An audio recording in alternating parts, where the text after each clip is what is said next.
La Inquisición, las Sagradas Órdenes de la Inquisición del Emperador, es una organización secreta del Imperio de la Humanidad. Actúan como la policía secreta del Imperio, dando caza a cualquier amenaza a la estabilidad de los dominios del Dios Emperador.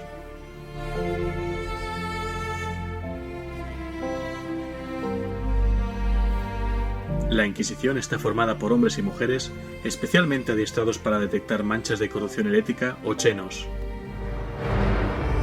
Se reparte en órdenes como la Ordo Maleus, la Ordo Hereticus y la Ordo Chenos, y es la organización más poderosa de las muchas ramas del Imperio. Sus agentes, los Inquisidores, imponen miedo y respeto a partes iguales. Son criaturas tan míticas como corpóreas, seres implacables que descienden de las alturas para juzgar al mutante, al traidor y al hereje.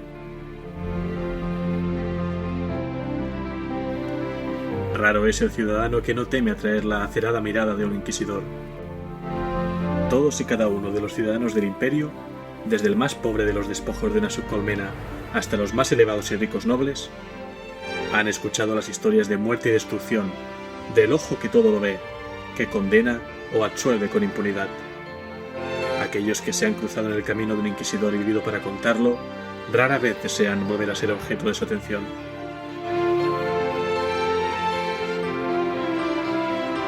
Los inquisidores varían tanto en su apariencia y compostura como la miríada de amenazas a las que se enfrentan. Pueden ser desde feroces jóvenes fanáticos hasta canosos y viejos veteranos que han luchado en la oscuridad durante siglos. Algunos visten ostentosas túnicas y símbolos de sus lealtades, mientras que otros evitan los ropajes que denoten su estatus. Los inquisidores suelen llevar una amplia variedad de armas y equipo, a fin de estar preparados para cualquier amenaza que se les pueda presentar. Algunos usan armas estrafalarias tomadas de enemigos derrotados, aparatos exóticos, armas alienígenas y hojas poseídas por demonios.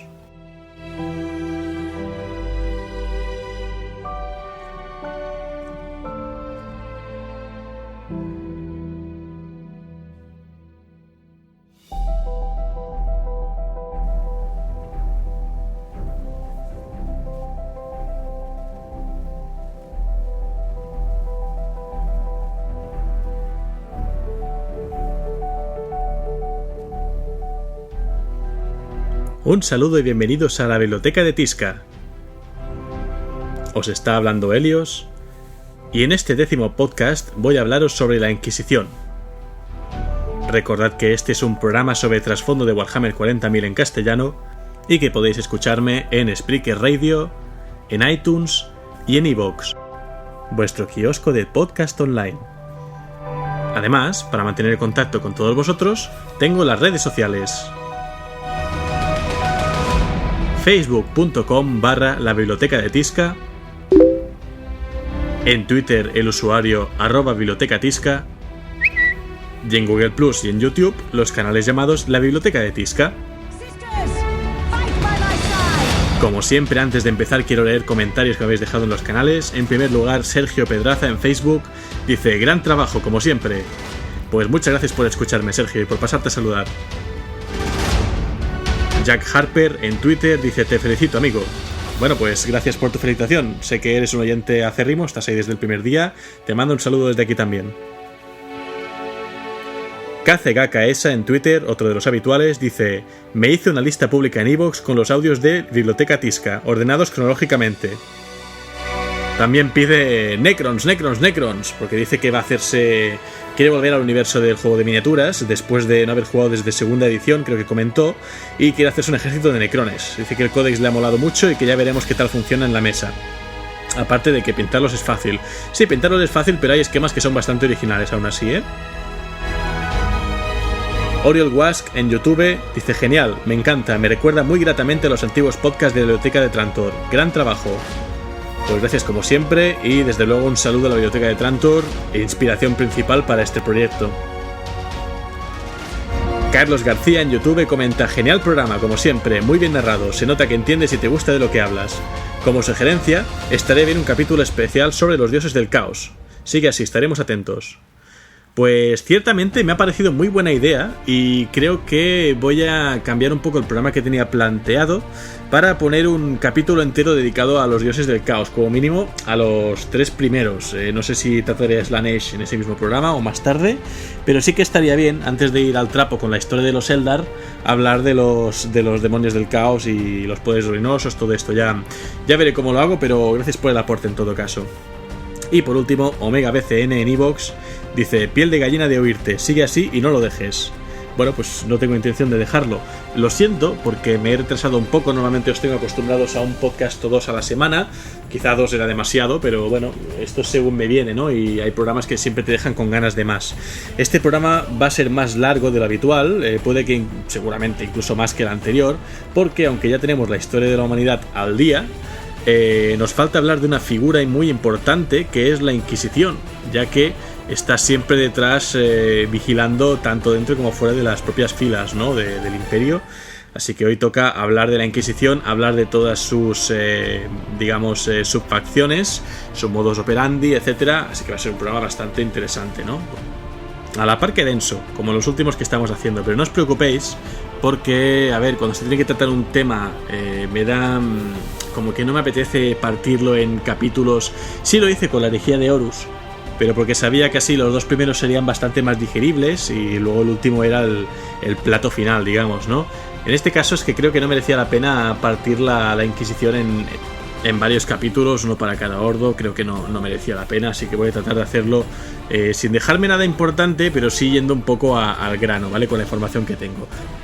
Además, ya no volveré a hablar sobre el Imperio de la Humanidad pues en bastante tiempo, ¿no? Voy a remontarme milenios atrás, hablar de otros puntos de vista, otras facciones, y visitaré pues eventualmente el Imperio cuando quiera hablar de alguna legión en concreto, algún conflicto, irán volviendo a salir, pero digamos que aquí acabará esta historia de la humanidad, acabando ya con este presente que es la Inquisición. Así que ¡vamos allá!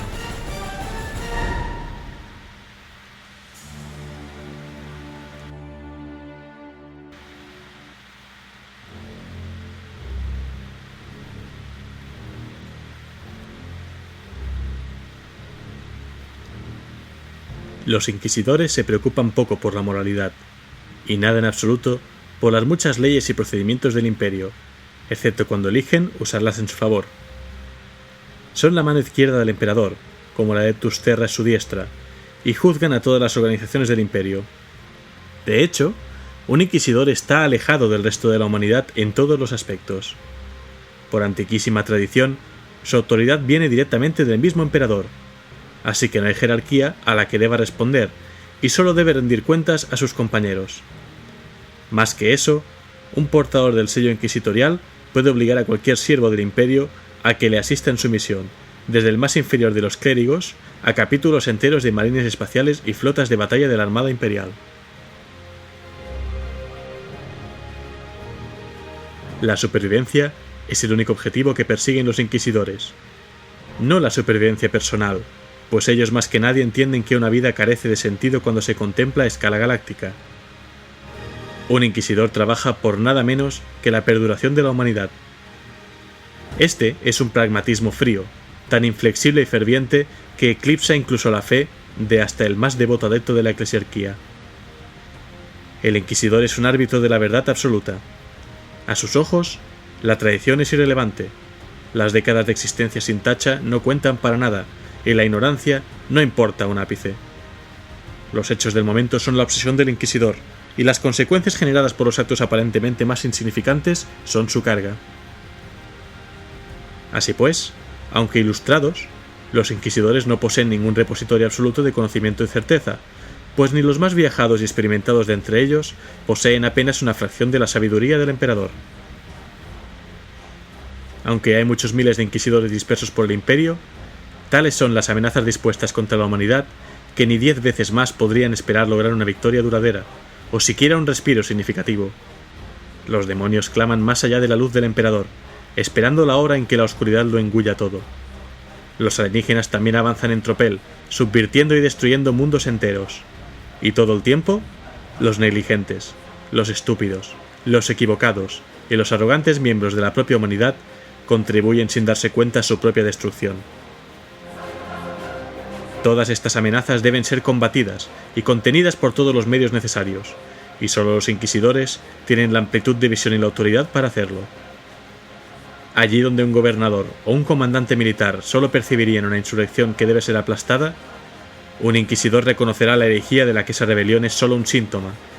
Tendrá los contactos y recursos necesarios para arrancar de raíz las conspiraciones alienígenas, la corrupción burocrática y las desviaciones en la semilla genética de capítulos astartes hasta ahora intachables. Si es lo bastante perspicaz, un inquisidor será capaz de detectar un incipiente desastre mediante el análisis o el instinto, extirpando el cáncer antes de que arraigue, bien personalmente o bien mediante el escalpelo del Officio Assassinorum. Muy a menudo, sin embargo, sus esfuerzos deben emplearse en un cataclismo que ya ha dado comienzo y que solo puede ser terminado por el martillo pilón de la Guardia Imperial o el horror del Exterminatus. No hay extremos a los que un inquisidor no pueda llegar persiguiendo su deber, ni sanciones demasiado extremas. Sabe que es mejor que 1.000 millones de almas inocentes perezcan junto a un solo fugitivo culpable con tal de que la amenaza acabe. La mayoría de inquisidores lamentan los asesinatos que cometen por la causa de la supervivencia, y solo resisten sabiendo que el acto sirvió a un propósito mayor. Otros se han cauterizado emocionalmente hasta el punto de que no dedican al asunto más cavilaciones que las que dedicarían a barrer las piezas de un tablero de juego. Sin embargo, ocasionalmente hay actos de piedad que equilibran los de matanza. Los inquisidores no están ciegos a la posibilidad de la redención. La virtud en el presente puede compensar y superar en ocasiones a los males del pasado, aunque tales casos son indudablemente raros.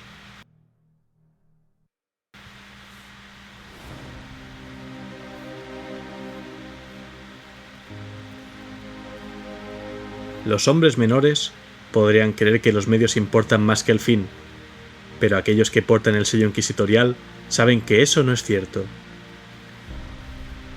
Quizá en otra época, en otro lugar, los hombres y mujeres de la Inquisición serían considerados tan monstruosos como las amenazas a las que se oponen, pero juzgarlos como tales es pasar descuidadamente por alto una verdad brutal. La moralidad y la compasión son lujos que el Imperio no puede permitirse. Por muy atroces que sean, los inquisidores son los héroes que su tiempo exige.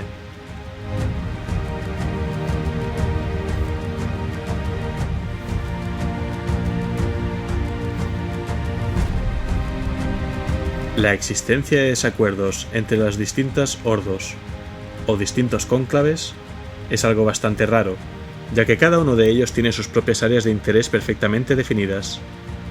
Sin embargo, lo mismo no puede decirse sobre los inquisidores de una ordo en particular. Las principales causas de desacuerdo suelen centrarse en los métodos empleados para combatir a los enemigos de la ordo. Algunos inquisidores creen que el enemigo solo puede ser vencido empleando sus mismas armas, como por ejemplo, utilizar hechicería contra los demonios. Para otros, tales compromisos son anatema, ya que invitan a la corrupción de la obra de la ordo para obtener un beneficio cuestionable.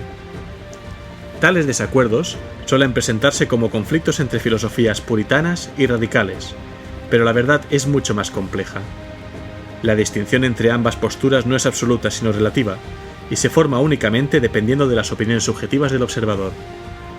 Pocos inquisidores se consideran a sí mismos como radicales o puritanos, aunque no suelen dudar en etiquetar a otros según esos nombres. Un miembro de la Ordo Maleus no tardaría casi nada en declarar como radical a un colega por utilizar saberes prohibidos para atacar a un demonio y obligarlo a obedecer sus órdenes, sin apenas reconocer que otros miembros de su ordo pueden considerarle a él como peligroso por atreverse a consultar un tomo de conocimientos blasfemos, aunque no tuviera la intención de utilizar el saber contenido dentro del mismo. Para algunos miembros de la Ordo Chenos, incluso aprender una lengua alienígena puede considerarse como algo peligroso, mientras que otros no consideran incorrecto contratar a mercenarios chenos para luchar en sus guerras. Dentro de la Inquisición, entonces, la verdad es algo relativo.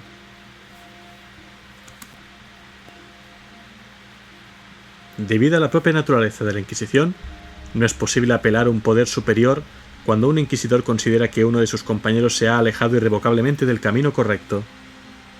Quizá, si consiguiera reunir las pruebas suficientes, podría presentarse el caso ante un cónclave, y podría formularse un juicio con pena de excommunicate traitoris. pero de manera más usual, un inquisidor es libre de tomar un asunto y resolverlo con sus propias manos. Debido a las sutiles distinciones entre males necesarios e innecesarios, pocos inquisidores se involucrarán voluntariamente en una pelea entre sus compañeros. Cada desacuerdo representa un peligro de crear división dentro de la Inquisición, y es mejor que dichos asuntos se mantengan al nivel de una discusión personal.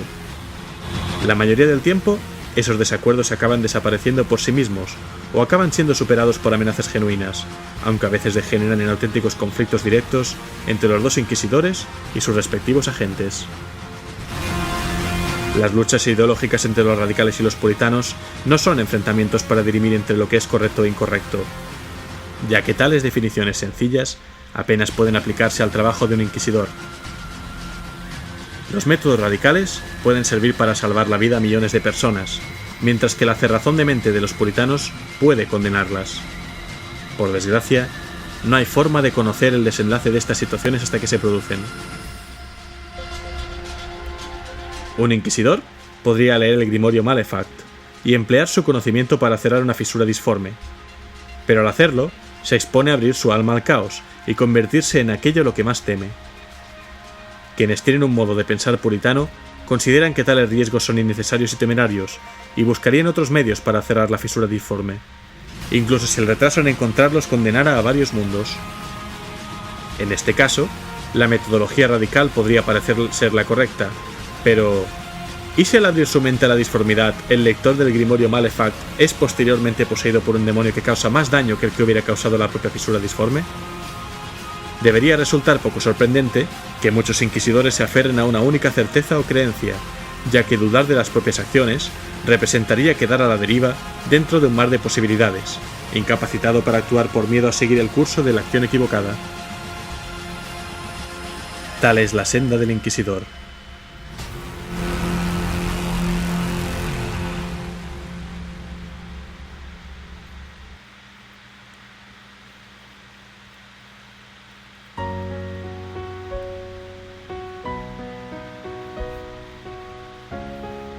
Como con todos los aspectos de la Inquisición, el asunto del reclutamiento no es una tarea centralizada, y el poder de investir a otros en sus filas recae sobre los inquisidores.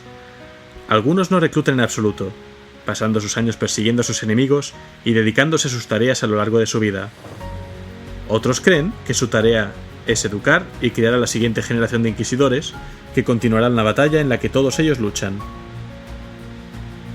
Los inquisidores suelen depender tan solo de su propio juicio para todos los asuntos, estando sujetos tan solo al escrutinio de sus iguales, y lo mismo se aplica a la tarea de reclutar nuevos inquisidores. Muchos inquisidores dejan tales asuntos al azar, o quizás al destino, escogiendo un candidato o candidatos válidos de entre aquellos individuos que se cruzan en su camino. Otros inquisidores son más rigurosos en su búsqueda de aprendices, e invierten gran parte de su tiempo buscando candidatos válidos, quizá entre las filas de otras organizaciones imperiales. No existen criterios consistentes de edad o condición física exigidos para ser considerado para ser alistado en la Inquisición. Los requisitos fundamentales suelen ser tener una inteligencia y lealtad probadas, aunque en ocasiones estos aspectos del carácter de una persona no pueden ser juzgados adecuadamente hasta el momento posterior de sus vidas. Puede ocurrir que unas circunstancias extraordinarias obliguen a un inquisidor a reclutar a un chico o una chica aún en edad adolescente si demuestra una habilidad excepcional, pero esto no es una práctica común. En conjunto, los inquisidores suelen tomar nota de aquellos individuos que demuestran libertad de pensamiento y que poseen una fuerza de voluntad, una determinación y unos principios inflexibles. Si encuentran una persona aceptable, quizá ésta pueda servir durante un tiempo en un puesto de menor escala y responsabilidad, mientras el inquisidor continúa con su evaluación.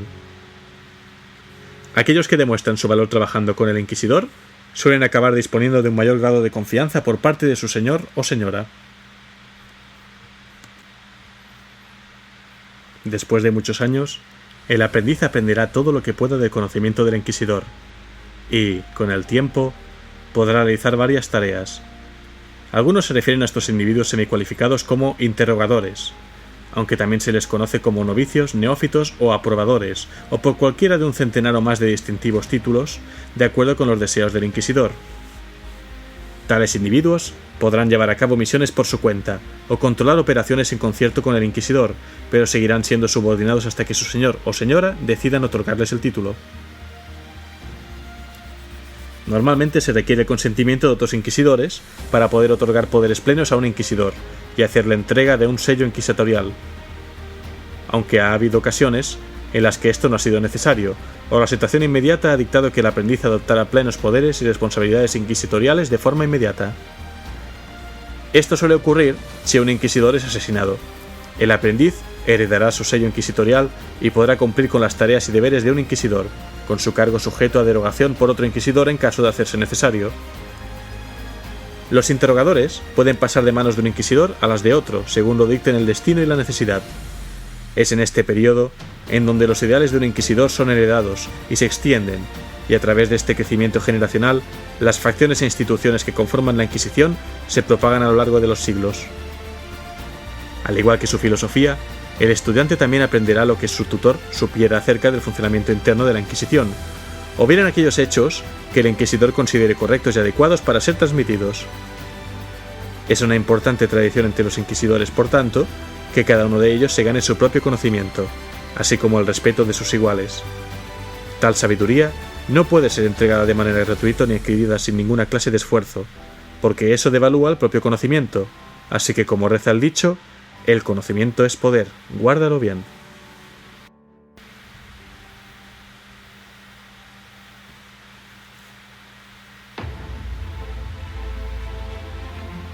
Llegados a este punto, deberíamos hablar de la historia propiamente de la Inquisición.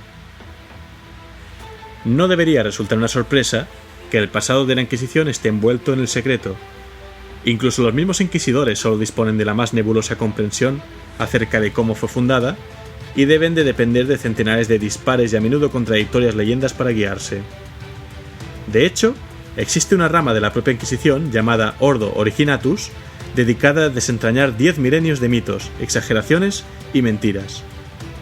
Pero esta es una tarea muy difícil, que casi resulta imposible, debido al trabajo opuesto desarrollado por la Ordo Redactus, la cual enfoca sus esfuerzos en oscurecer deliberadamente el pasado para evitar que los enemigos de la humanidad pudieran descubrir cualquier posible ventaja a través del conocimiento de los comienzos de la Inquisición.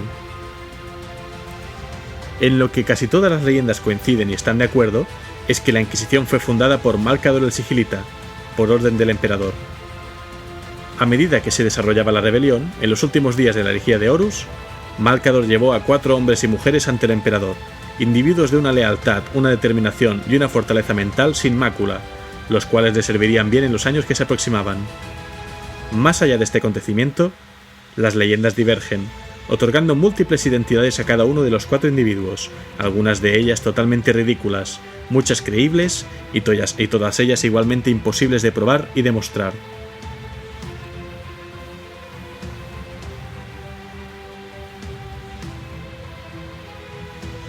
Aunque es de conocimiento público la existencia de la Inquisición, sus acciones son casi imposibles de seguir. Los registros están sellados, han sido restringidos o directamente han sido destruidos. Los testigos son silenciados, sufren borrados mentales telepáticos o son asesinados en cuanto surge la ocasión. Sin embargo, las señales están ahí para todo aquel que sepa dónde mirar para encontrarlas. Muchos eruditos imperiales creen que la Inquisición ha jugado un papel primordial en los momentos importantes de la historia, como la Segunda Fundación, la Decapitación o la caída de Novaterra.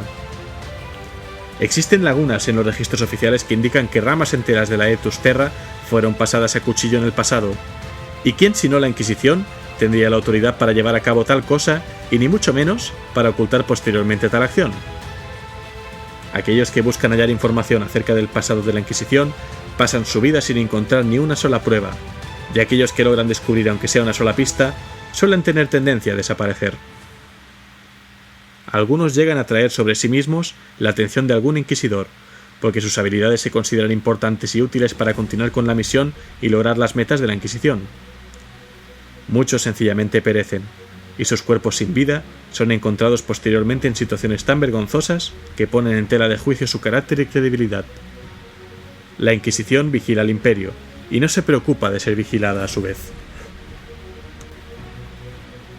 Llegado a este punto, hay que hablar acerca de los ordos inquisitoriales, las distintas órdenes en las que se divide la Inquisición. Debido a que ésta no posee ni una jerarquía formal ni un liderazgo claro, cada inquisidor es libre de perseguir la misión de la supervivencia de la humanidad de la forma que él o ella consideren más adecuado. Los compañeros de similares ideas suelen reunirse para investigar áreas de mutuo interés o preocupación, uniéndose en una de las muchas ordos inquisitoriales. Cada ordo se alza y declina con los tiempos, ya que muchos inquisidores se mueven libremente entre ellas de acuerdo con dónde consideren que deben estar. Cuanto mayor sea el nivel de actividad demoníaca, tanto más crecerá la Ordo Maleus. Mientras que en tiempos de herejía, la Ordo Hereticus crece para hacer frente a la amenaza. Una Ordo puede estar inactiva durante años, existiendo solo como un dato histórico a pie de página, hasta que su campo de estudio vuelve a cobrar relevancia una vez más. Sin embargo, la naturaleza de la galaxia es tal que ciertos peligros, en especial los representados por los demonios, los alienígenas y los herejes, siempre están presentes. De acuerdo con ello, las ordos dedicadas a combatir dichas amenazas, es decir, la Ordo Maleus, la Ordo Xenos y la Ordo Hereticus, son consideradas como ordos majoris, ya que su vigilancia nunca acabará. De igual modo, existen asimismo muchas categorías de ordos minoris, ramas menores dedicadas a lidiar con peligros menos frecuentes. La asociación con una de las ordos inquisitoriales no es un asunto de alianza absoluta, ya que no están más estructuradas que la propia Inquisición. Esto tampoco niega la posibilidad de que un inquisidor se involucre en asuntos tocantes o referentes a otra ordo. No existen jurisdicciones formales, y los inquisidores investigan y actúan según consideran oportuno. De hecho, muchos inquisidores podrían discutir que compartimentar a los enemigos de la humanidad sería un trágico error, ya que demasiado a menudo las fronteras entre las diversas disciplinas son tan finas que casi resultan inexistentes. Una plaga de mutaciones puede originarse debido a una infestación alienígena, o una floreciente población de psíquicos podría resultar ser la vanguardia de una inminente incursión demoníaca. La pertenencia a una ordo es un asunto de intereses, un campo de estudio, de hecho. Si un inquisidor declara que pertenece a la Ordo Maleus, sus compañeros sabrán que su esfera de acción está centrada en asuntos demoníacos. No necesitan buscar ninguna clase de aprobación para hacerlo, ya que un inquisidor no tiene otros superiores que no sean los que él mismo decida reconocer como tales. En ocasiones existen ciertos elementos de jerarquía dentro de una ordo, aunque son bastante nebulosos y altamente informales. A medida que un inquisidor crece en conocimiento y experiencia, obtiene estima, y por consentimiento común suele ser agraciado con un título como Gran Maestro. Estas son tan solo marcas de respeto, y no de autoridad incondicional. Otros inquisidores podrán obedecer a uno de sus colegas debido a su experiencia o reputación, pero no se les exige actuar así en modo alguno. Incluso dentro de una ordo, los campos de investigación y tareas suelen superponerse por completo. Cada rama, después de todo, tiene un potencial casi infinito para el estudio y la investigación. Aún así, a veces los inquisidores se agrupan en una asociación poco definida llamada un cónclave. Un cónclave suele ser convocado a petición de algún inquisidor respetable que precise del conjunto de habilidades, conocimiento y recursos de sus iguales para enfrentarse a una amenaza demasiado grande para que un solo inquisidor se enfrente a ella, como por ejemplo un Wag orco, una incursión demoníaca a gran escala o una plaga de herejía. De manera general, un cónclave agrupará a miembros de una sola ordo, aunque no es insólito oír hablar de cónclaves que incluyen a miembros pertenecientes a varias ramas de la Inquisición, si es que la situación lo precisa. Los miembros de un cónclave no suelen adoptar un papel de liderazgo militar, ya que prefieren que esos asuntos queden en manos del comandante de cualesquiera que sean las fuerzas del cónclave que haya solicitado. De todos modos, el cónclave enviará seguramente a un representante para supervisar todas las acciones militares, asegurándose de que no se tergiversa el objetivo de la misión en el calor del combate. Si fuera necesario, este emisario podría reclamar para sí el mando de toda la misión, pero muchos inquisidores encuentran preferible permanecer en las sombras mientras los ejércitos del emperador hacen el trabajo sucio. Así funcionan los ordos inquisitoriales, y vamos a hablar en primer lugar de los ordos majoris, empezando por el Ordo Maleus. Los inquisidores de la Ordo Maleus se ocupan de combatir las manifestaciones físicas del mismísimo caos, los demonios. han jurado dedicar cada hora de vigilia a descubrir y purgar a tales criaturas, donde quiera que éstas se encuentren.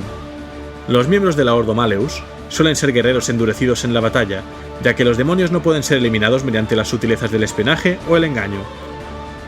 Solo mediante las espadas bendecidas y las llamas purificadoras es posible cumplir con tal labor. Sin embargo, el conocimiento es su arma más poderosa. Los agentes de la Ordo Maleus son eruditos y estudiosos del saber demoníaco, y saben cómo encadenar y atar a los engendros de la disformidad.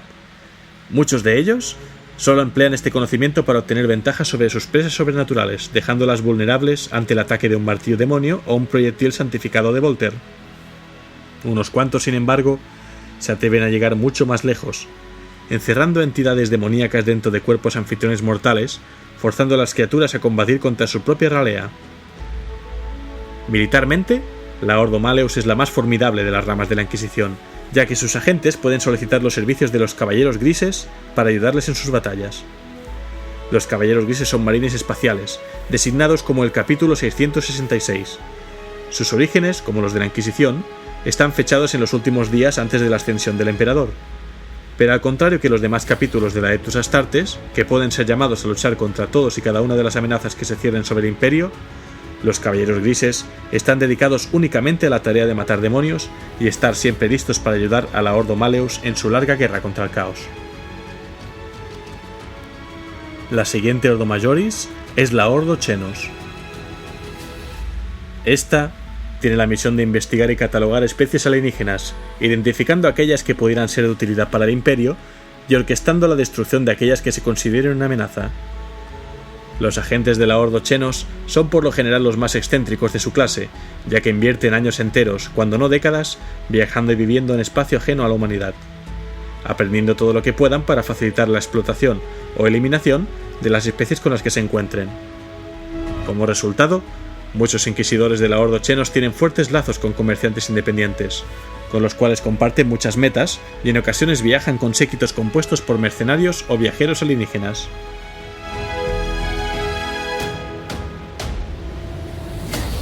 Muchos de ellos conocen y hablan docenas de lenguajes no humanos y tienen lazos con informantes y contactos situados más allá de las fronteras del Imperio.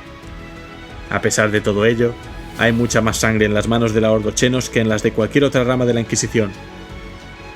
Demasiado a menudo, décadas de pacífica y aparentemente amistosa relación solo son una pantalla tras la cual los ataques de los equipos de eliminación de la Death Watch o los Guardianes de la Muerte sabotean infraestructuras vitales, dejando a los alienígenas indefensos contra los ataques genocidas realizados por las flotas de batalla imperiales. Del mismo modo que la Ordo Maleus puede solicitar el apoyo de los Caballeros Grises, la Ordo Xenos también puede solicitar los servicios de su propia cámara militante, la Death Watch, creados hace muchos milenios tras formularse acuerdos entre un cónclave de los Inquisidores y una valiosa asamblea de señores del capítulo de los marines espaciales. Los Guardianes de la Muerte están compuestos por enteros de marines espaciales veteranos enviados por los más grandes capítulos de toda la galaxia. Están entrenados y equipados para rechazar la marea alienígena que amenaza con aplastar a la humanidad y son una herramienta muy valiosa para cualquier inquisidor que busque derrotar amenazas xenos. Por último y no menos importante, queda el Ordo Hereticus.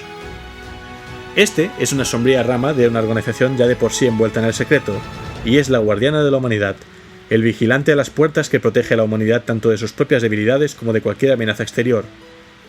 Los cazadores de brujas de la Ordo Hereticus son individuos siniestros y temidos. Su piel es pálida, debido a los largos periodos pasados en las cámaras excruciadoras de las fortalezas de la Inquisición, o inclinados sobre antiguos textos que hablan acerca de los herejes y sus maquinaciones. Durante los primeros milenios de su existencia, el Ordo Hereticus no era sino un rumor para los demás inquisidores, debido al fanatismo con el que protegían sus secretos. Todo aquel secretismo finalizó al terminar la era de la apostasía, cuando se decidió que la Ordo sería mucho más útil si arrojaba una sombra intimidante en lugar de existir como un mito que fuera fácil ignorar. A medida que florecía la eclesiarquía, también crecía la Ordo Hereticus, ya que nada despierta las sospechas de un inquisidor con mayor velocidad que un supuesto hombre santo que dice hablar con la voz del emperador. En ocasiones, sus agentes se hacen pasar por sirvientes de la eclesiarquía, fingiendo obediencia a la voluntad de un cardenal hasta que tienen suficientes pruebas de la culpa de dicho hombre. Raros son los sacerdotes en los que no pueda encontrar falta alguna un miembro de la Ordo Hereticus. La llegada de un inquisidor de la Ordo Hereticus suele ser recibida tanto con preocupación como con miedo, ya que nadie sabe dónde posará su penetrante mirada y sobre quién recaerán sus sospechas. Además de mantener controlada la eclesiarquía, asegurándose de que las guerras de fe no excedan su mandato o de que sus muchos cardenales no acumulen más poder de lo que se consideraría apropiado, la Ordo Hereticus mantiene un ojo atento sobre todas las demás organizaciones imperiales. El Adeptus Arbites, el Adeptus Astartes, la Adepta Sororitas y también sobre sus compañeros de la Inquisición. Revisan la pureza doctrinal y física, y nadie está más allá de su jurisdicción. Solo los hombres más valerosos se atreven a cruzarse en el camino de un miembro de la Ordo Hereticus, ya que alguien que se enfrente a uno de estos individuos suele ser acusado de herejía y declarado hereje y extremis diabolus. Estas son, pues, las 3 Ordos Majoris de la Inquisición, pero también existen las Ordos Minoris. Subordinadas a estas Ordos Majoris hay varias organizaciones menores, y son significativamente más pequeñas que las 3 principales, formándose para combatir amenazas más específicas.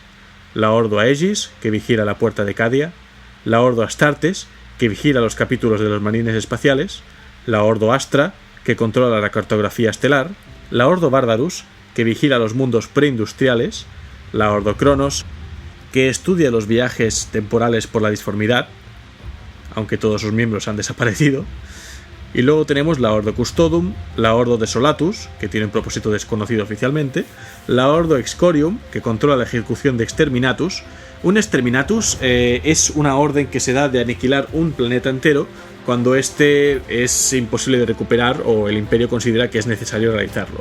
Un Inquisidor, de hecho, es quien tiene la potestad de declarar la muerte de un mundo entero. Esto suele llevarse a cabo con las grandes naves negras que lanzan, pues primero bombas víricas para arrasar con toda vida que haya en el planeta, y después finalmente pues hay un bombardeo orbital prendiendo fuego pues al planeta entero y dejándolo completamente inerte. Tenemos el Ordo Machinum, que vigila la Adeptus Mechanicus de Marte, el Ordo Militarum, que vigila la Guardia Imperial o el Astra Militarum, el Ordo Necros, que también tiene propósito desconocido, el Ordo Obsoletus, que estudia las apariciones de la Legión de los Condenados, el Ordo Originatus, que como he dicho intenta descubrir los secretos respecto a los orígenes de la Inquisición, y su némesis, el Ordo Redactus, que modifica y destruye los archivos relativos al origen y la historia de la Inquisición para protegerla. Tenemos el Ordo Sanctorum, que vigila la Eclesiarquía, el Ordo Scriptorum, que vigila el correcto funcionamiento del Adeptus Administratum, el Ordo Scriptus, que vigila el oficio histórica en Terra, el Ordo Senatorum, el Ordo Sepulturum, que estudia y combate la plaga zombie, el Ordo Sicarius, que vigila al oficio Assassinorum, el Ordo Thanatus, que también tiene propósito desconocido, y finalmente el Ordo Vigilus, que vigila a la Ordo Necros, que como hemos dicho tiene propósito desconocido. Es decir, parece extraño que haya ordos dedicadas expresamente a vigilar o a contrarrestar a otras propias ordos dentro de la Inquisición. Pero claro, como hemos dicho, no hay una jerarquía clara y cada inquisidor se afilia al ordo que más le interesa según su filosofía. Así pues, tenemos muchas filosofías inquisitoriales.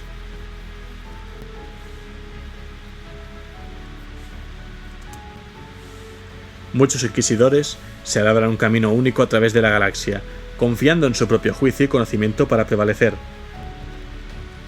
Sin embargo, en la naturaleza de la humanidad está el impulso de buscar el consenso, un camino común sobre el que proceder, y los inquisidores no son diferentes.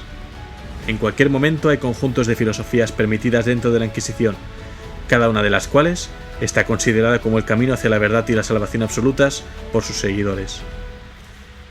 Estas no son doctrinas, sino ideas puestas a prueba con cada herramienta a disposición de los inquisidores. Si un inquisidor decide adoptar una filosofía excluyendo todas las demás, no es porque sus principios ayuden a cubrir una necesidad religiosa, sino porque él o ella han llegado a adoptar sus principios como una verdad definitiva. Del mismo modo que el tamaño de un ordo concreta aumenta y disminuye, también lo hace la popularidad de cada filosofía inquisitorial. Algunas brillan brevemente, mientras que otras perduran a través de los milenios. Aunque en ocasiones son perseguidas por la tenacidad de sus creencias religiosas, son teorías fundadas en la razón y probadas con un rigor casi científico. Los inquisidores son, en primera y última instancia, hombre y mujeres prácticos que no buscan desaprovechar o desperdiciar esfuerzos o tiempo en doctrinas que se demuestra que no son sino ideas rebuscadas pero estériles.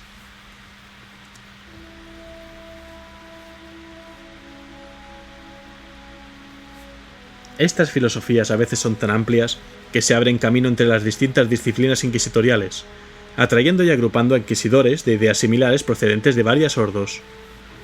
A veces, estos grupos reciben el nombre de facciones, aunque dicho término es erróneo, ya que implica la existencia de una estructura donde no la hay. Todo el mundo es igual a la hora de seguir una filosofía de vida, aunque puedan seguir métodos diferentes para lograr el mismo objetivo. Por ejemplo, un zoriano, que cree que el alma del emperador podría nacer en un nuevo cuerpo de carne y sangre, podría proceder de varias ordos diferentes, mientras que un inquisidor de la Ordo Chenos buscaría tecnología genética alienígena para crear un nuevo cuerpo. Un miembro de la Ordo Maleus podría investigar en los estudios sobre la disformidad para descubrir cómo se podría guiar el espíritu del emperador hasta el mundo físico. Entretanto, un inquisidor de la Ordo Hereticus podría colaborar aportando sus propias investigaciones acerca de las leyendas de la eclesiarquía. Sin embargo, para cada inquisidor dedicado a una de estas filosofías, siempre existe alguna que se le opone, considerándola una locura radical y buscando maneras de destruir toda traza posible de su existencia. Después de todo, en el corazón del propósito de la Inquisición está el credo «No confíes en nadie», y esto se aplica tanto o quizá incluso más a los compañeros inquisidores de uno mismo que al resto de los seres vivientes. Así pues, dentro de la filosofía puritana tendríamos a los zorianos, los amalatianos y los monodominantes, mientras que en la filosofía radical tendríamos a los shantitas, los recongregadores y los isbanianos. Y por último, queda hablar de los séquitos inquisitoriales, porque aunque un inquisidor es por sí mismo un poderoso guerrero y un erudito, sigue siendo un ser humano, con los límites del mismo. Debe enfrentarse a enemigos sin número, correr peligros desconocidos y superar muchos y formidables obstáculos mientras cumple con su misión. Es por ello que un inquisidor procurará buscar cómplices y la ayuda de otros. Como suele ocurrir con todo lo relacionado con la Inquisición, las razones para ello pueden ser innumerables, tantas como inquisidores haya. Muchos inquisidores ven a sus seguidores como meras herramientas, con habilidades y capacidades que ellos no poseen y de las que solo pueden disponer empleando a otros. Algunos ven a sus discípulos como una banda de compañeros, almas valerosas con las que compartir la pesada carga que presenta la protección del emperador y de la propia humanidad. Otros simplemente desean verse comprendidos, por lo que, aunque tengan que trabajar en el anonimato y no recibir recompensa alguna, saben que hay quien conoce su gran labor. Para algunos, la asociación con un grupo de compañeros es un recordatorio de sus deberes, ya que estos representan un ejemplo corpóreo de la gente que tienen que defender, lo que les recuerda lo que comparten con el resto de la humanidad y que han tenido que sacrificar para conseguir el éxito. Un inquisidor, en teoría, tiene la totalidad de la humanidad a sus órdenes. Puede solicitar marines espaciales y soldados del Astra Militarum, pedir la ayuda de guerreros especialistas como los Caballeros Grises y las Hermanas de Batalla, y aún así, la naturaleza de sus tareas implica que demasiado a menudo deberá depender de sus propios recursos y capacidades.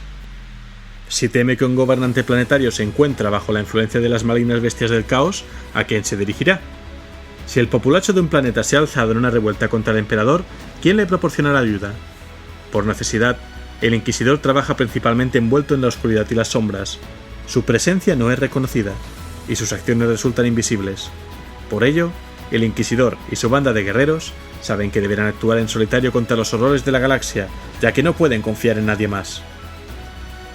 Existen muchas formas en las que un camino de una persona puede cruzarse con el de un inquisidor, haciendo que sus destinos queden entrelazados. Los hay que han sido rescatados por su señor, arrancados de las garras de la muerte y la tortura. Algunos quizás se enfrentaron a él en el pasado, pero, tras contemplar su logro tarea y su deber asignado, se convirtieron a la senda de la sabiduría y buscan la redención con su servicio. Algunos incluso pueden ser alienígenas, mercenarios atraídos a la causa del inquisidor a cambio de riquezas, una causa compartida o la promesa de recibir ayuda en sus propios momentos de peligro. Un inquisidor puede hacer uso de cualquier hombre o mujer, incluso de aquellos que han sido condenados o expulsados por la sociedad, y sus pares pueden encontrar un propósito dentro de la Inquisición. Los sirvientes más especializados y los más dedicados pueden ser reclutados o incluso creados por la propia Inquisición para ayudar a sus sirvientes y agentes. De vez en cuando, Un inquisidor puede unir sus fuerzas a un hombre o mujer cuya misión coincida con la suya, empleando el sentido común para establecer un lazo entre ambos. Y también están los psicofantes y aduladores, que se adhieren a los inquisidores que actúan de manera más pública, formando a veces un séquito, a veces bienvenido, pero por lo general odiado. Si un inquisidor decide cumplir con la misión de otro inquisidor, quien quizá falleciera antes de haber cumplido sus objetivos, puede aceptar a aquellos individuos que seguían a su predecesor. Por tanto, es una compleja red de destino y planificación la que une al inquisidor con sus compañeros y seguidores, cada uno de los cuales reacciona a su situación, a su propia manera, tal como exija su moral y su personalidad. Tal es, nuevamente, la senda del inquisidor.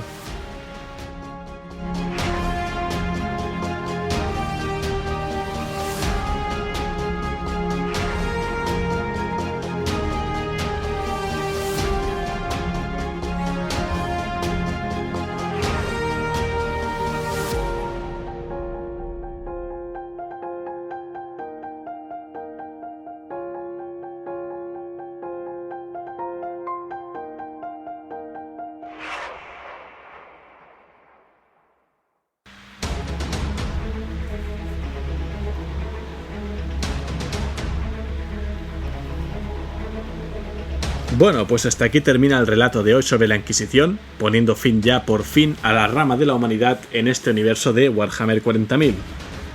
La rama sin duda más rica y profunda de todas las que hay, y que de hecho comprende más de la mitad de todo el trasfondo existente, pero no por ello significa que no vayamos a encontrar cosas interesantes fuera de ella.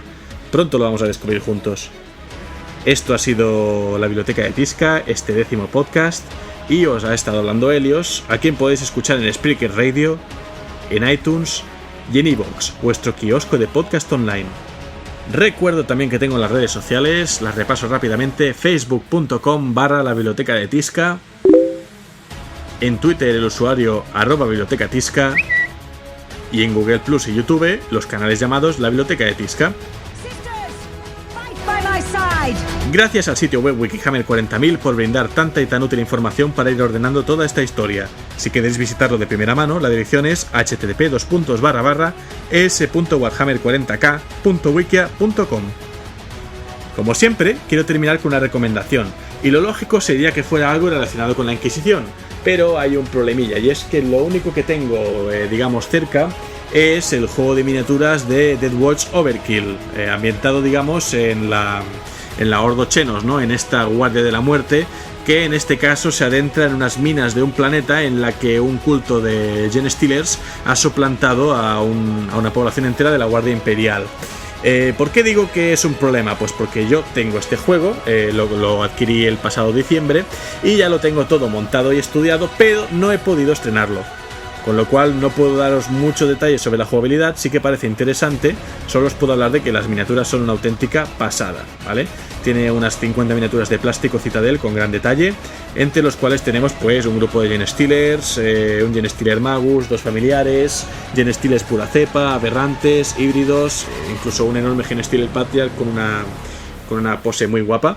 Y luego tenemos por otro lado un kill team, digamos, de 11 Deathwatch Space Marines, procedentes de 10 capítulos diferentes, liderados por el capitán, por el chaplán Cassius. Cada uno de ellos es un personaje individual, y el kill team incluye pues veteranos, un devastador con arma pesada, un Terminator, e incluso un Space Marine en moto. O sea, es una pasada la variedad de miniaturas que viene. El tablero son 8 secciones modulares de doble cara, con ilustraciones detalladas, y el juego pues funciona con unas cartas y un sistema de dados. Un jugador encarna al culto Genestealer y trata de emboscar a lo que sería la Deathwatch, ¿no? Al kill team de personajes que jueguen, mientras que el otro pues controla a los marines e intenta plantar cara a la amenaza Xeno. Se puede jugar en escenarios sueltos, se puede jugar en escenarios con campaña, puedes elegir qué miembros participan en cada una de las batallas, incluso puedes trabajar en el sistema de campaña. Hay una especie de progreso, ¿no? Que consigue ventajas para los bandos cuando tienen victorias y tal. No, así a simple vista parece que sea un Space Hulk, pero no es un Space Hulk, no tiene la digamos, la claustrofobia, ¿no? La ambientación oscura de un Space Hulk, sino que aquí el escenario es un poquitín más permisivo. Pero la verdad es que luce espectacular y espero poder daros una opinión más formada cuando lo haya podido estrenar. Pero es que tengo una de productos de Games Workshop por estrenar alucinantes. Tengo, así de bote pronto, tengo el Assassin's Execution Force, tengo también este Death Watch Overkill, tengo el Gangs of Comorrag, que todo justo lo imprimí la semana pasada. O sea, hay faena, y ya en futuros programas intentaré hacer recomendaciones pues como las que suelo hacer, un poco más basadas en mi experiencia y más bien formadas. Con este Death Watch Overkill me despido hoy y os emplazo en el próximo programa, en el que voy a hablar, os hago ya el spoiler, sobre la guerra entre los ancestrales y los Zetan. Todo un conflicto que hay que tratar, sea considerado canon o no. Después de esto vamos a tener la historia de los Necrones, que seguramente serán unos 3 programas más, de hecho ya los tengo escritos. Y después haríamos este programa que sugirió el oyente Carlos García sobre los demonios del caos, a medio camino, antes de empezar con la historia de los Eldar, que este sí que no sé si van a ser 2 o 3 programas, tengo que acabar de concretarlo. Pero como veis, tenemos biblioteca de Tisca para meses, si no años. Así que con todo esto me despido de todos vosotros, mis oyentes. Gracias por escucharme y por seguirme. Gracias por el apoyo que me demostráis. Y hasta el próximo podcast. Hasta pronto.